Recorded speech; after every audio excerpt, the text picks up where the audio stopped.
Войници, ще настъпим към вражеските окопи. Стигнем ли там, хребетът ще ни предпази от фланкиращите батареи. Напред! Значи свобода. Спирането. Значи смърт. Ако ще мрем, да мрем като герой. Две смърти няма. Без една не може. Ако се оплачете, напред! Ако се сколеваете, напред! Ако не знаете какво да правите, напред!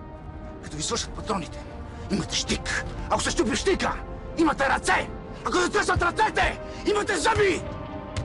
Бог и България ни зоват. Българи! Пред нас е Цариград! Бием ли? Турция ще падне! Това са племенци! Да ги изпреварим!